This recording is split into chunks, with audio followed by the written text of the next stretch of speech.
Hello everyone, today I'm going to show you how to make this camouflage cake board. You can use any color fondant you have. All you have to do is roll some balls in different sizes and put them all together. Once you have them all together, then you take your rolling pin and you roll your fondant to the cake board size you need.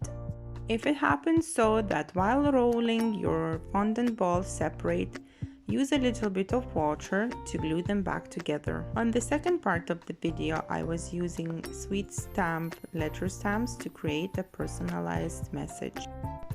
Enjoy this short video. Thank you for watching.